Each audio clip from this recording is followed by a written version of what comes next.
So good morning, everyone. I'm so fortunate to be joined this morning by Dr. Rahul Mehra. He runs a company called the National Center for Performance Health, is a physician in the area and one of our local rock star psychiatrists. So if anybody knows me, they know I've been spending a lot of time in this space just because of some fortunate and unfortunate events. And so Dr. Mehra has spent a lot of time running around with me with different businesses that we've been working with. And so I wanted to take a minute this morning and ask you to join us and kind of share some of your thoughts around the current state and what we're working with this COVID-19 and coronavirus. I'm sure we're all a little fatigued about. So welcome. I appreciate you taking a few moments with this morning. So Dr. Rahul Mehra, everyone. So applause.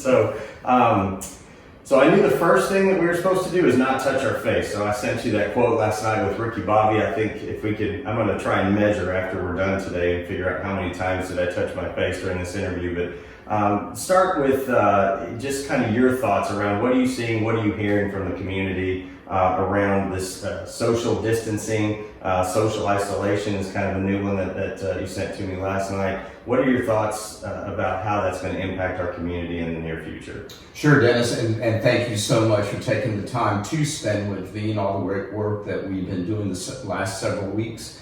But regarding what the events are currently, yes, I have several concerns. So let's begin first and foremost with what the CDC has recommended about the social distancing.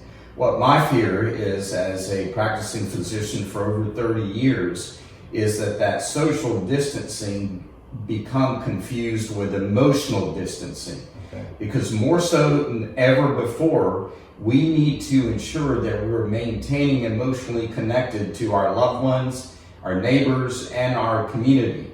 Because already in this country, prior to these recent events occurring, we have been in an epidemic of loneliness. That seems counterintuitive, right? Because I've got 4,000 Facebook friends, yeah. And I'm sure everybody else does too. And that does not always mean that these people are bona fide friends in the way of being there for you if you need something. This is no disrespect to my Facebook friends, but I think you understand what I'm trying to imply. Sure. Because really, if one makes the assumption, and a former Surgeon General of the United States really is focused on this loneliness issue, is that if we take that we have a baseline of that, and then further the government recommends appropriately that we should engage in social distancing, that my concern is that loneliness for people is going to get exacerbated.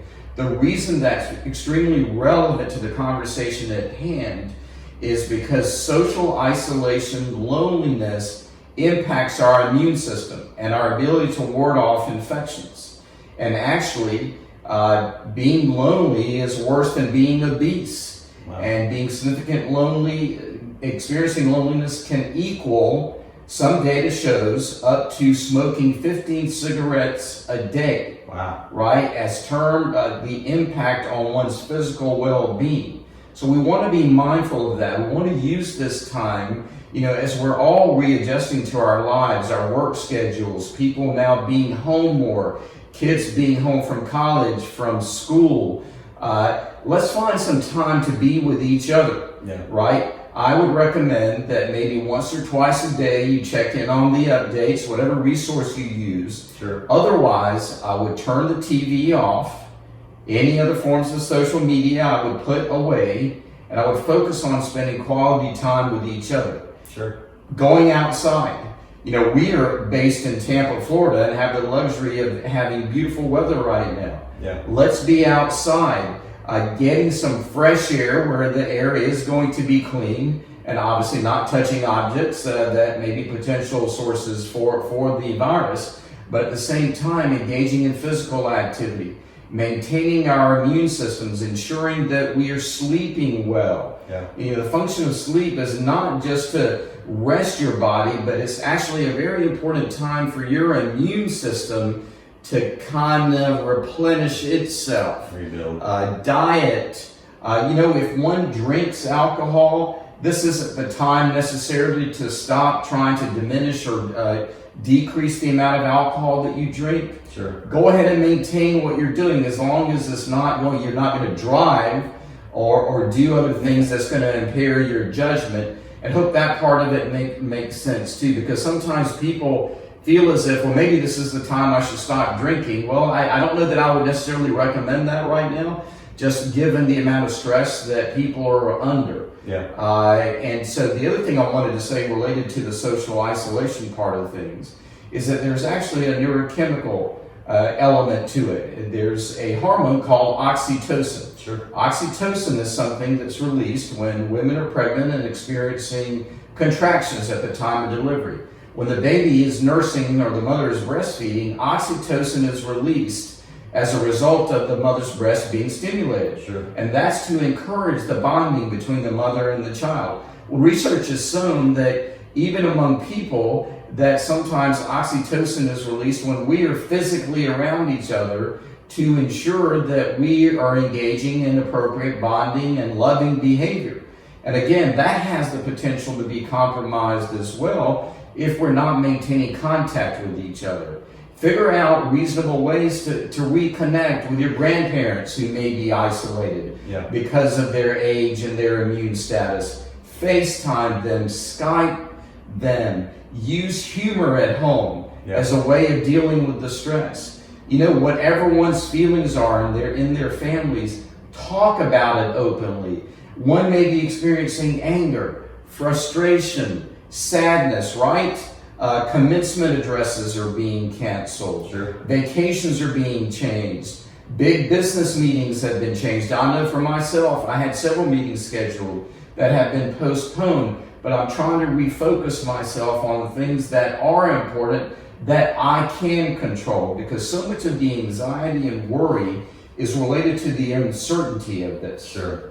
No, that's great. So if I'm hearing you correctly, we're the most connected, disconnected society probably in history, but taking a few moments to disconnect from the media, obviously staying updated is important, but you don't necessarily have to immerse yourself in 24/7 news. That's certainly not healthy, whether it's on your technology or TV, either one. But taking a moment to get out of yourself and go and spend time with others, whether it's outside or whether it is through Skype for somebody who happens to be isolated. There's some great uses for technology, but I've always found when you spend a few minutes serving others, it does a lot for yourself, and it does, I think, a significant amount for the other person. But it's interesting you say sleep. I think when anxiety builds and we recognize that, it impacts our sleep patterns. So trying to get out of our own head a little bit and recognize that we will see a better day. This is for a moment, and it might be longer than we want. And so it is impacting some businesses. But as business owners or as parents,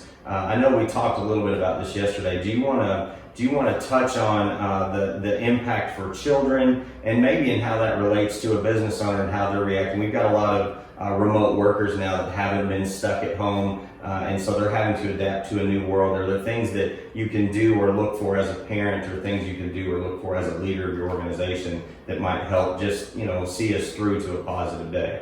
Absolutely, Dennis. I think that there are some parallels to that. So first, let's just talk about parents. For those that have children or even adult children, children are always looking to the adults in the room for how they are dealing with things. And what I mean by that is the emotional tone. The clinical term we use is called social referencing. Sure. Children learn how to deal with emotions by what they observe, and usually it's nonverbal communication.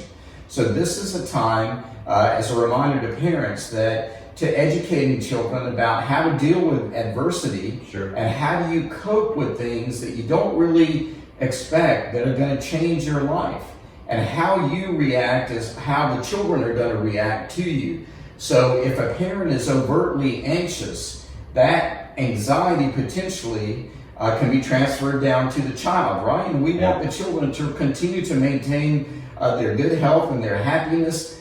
Children are very resilient, and we actually as adults sometimes can learn from them as well. Sure. And so it's really the same for business owners also, is that the business owner has to demonstrate leadership, even when he or she may be feeling the stress, because you know what, as a restaurant owner, your revenues may be down, and we understand that, and that is stressful because you've got to juggle not only your business, your own life, but the well-being of your employees. Okay to talk to somebody, get those thoughts and those worries out of your head.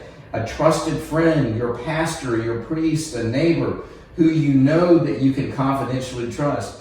Dennis, I call that having a trifecta, and what that means is having 3 people in your life who you know you can confidentially talk to at any point in time about anything, who are going to be there for you, who are going to give you reasonable judgment without any self-interest, and will hold those things in confidence. Sure, that's great. No, I love it. I think the work that you're doing is so important, because the work that I spend my time in every day trying to lower the medical spend, it's very obvious, and we see it in the numbers. 75% of the medical spend that's happening out there on our physical health, we know is somewhat self-inflicted. Bad food choices, addiction choices, things that we do to self-cope. And so if there's anything that I see with this anxiety level raising, doing anything we can to keep that kind of under control and in check and in a reasonable check. There are concerns and things we have to pay attention to, and we have to be the adults as the parents or the business owner and make good choices. Sometimes shutting down the business is going to raise stress, but it's the right thing to do. So I'm thrilled to see some of the actions that are taking. Some of the things don't make any sense. I don't know why all of a sudden there's no toilet paper in the grocery store. So, there's plenty of good jokes to make around this virus, but plenty of serious things we need to address as well. But the reality of it is I feel like the work that you're doing, National Center for Performance Health, ends up helping us mentally and gets our just the very basic levels of anxiety and stress and things lower. So the more we can tackle that, I think the more it's going to impact the medical spend down the road. So thank you for the work that you're doing and the help that you provide. I know you work a lot in our foster care systems here locally, and so I'm sure you see some things that aren't great every day, but I know you do a great job of keeping the positive spin on it and helping us see the upside of things. So with all of this, I see some opportunities coming, some opportunities to spend time at home with family, which we don't always get because we're running around all the time. I know you've talked about the Outback syndrome, nothing against Outback, but us all being together and on our phones all at the same time, that's certainly something that if we can consciously set them down, set them aside, we can probably make a really positive impact on our employees and our families. So I'm thrilled to see that. So is there any other piece of advice you want to share before we wrap up for the day? I think what you've given is phenomenal. So anything else that we might be missing that we need to pay attention to as we transition over the next few weeks? One final point, Dennis, and our brains and our thought processes are oriented towards negativity. Sure. And there's actually a term for it. You can use the acronym ANT, automatic negative thoughts. Sure. And so these things permeate our brains, and then these thoughts are what are determine our emotions and our behavior. We have to work consciously at minimizing those automatic negative thoughts and engaging in optimism. Sure. Even in the most dire circumstances, when you look at a lot of research that's been done from the Nazi concentration camps and people who have survived significant adversity, and it's the human spirit, right? It's the perseverance, and that is all sometimes a matter of perspective. And that perspective is influenced often by faith. For those in our audience who have spiritual thoughts and ideas, re-engage in whatever your belief is, whether it's going to the temple, to the mosque, or the church. Connect with nature, connect with friends, whatever feeds your soul and your spirit. Be very deliberate and very mindful of that. Dennis, we are the United States of America, and we will continue to be the leaders in our resiliency and worldwide resiliency. We get down sometimes. There's things that happen, but we must all come together and unite, both the local government, county government, state government, as well as the federal level. There's a lot of dialogue and debate about politics right now, but this is a time to set all of that aside and to focus on how do we care and love and respect each other. No, I think that's great. So I couldn't be more in agreement with your messaging. I think it's a perfect time. With gyms closing, it sounds like this is a great time to exercise our mental, fitness and build a little bit of resiliency, which I think we could all use. So it's a great opportunity.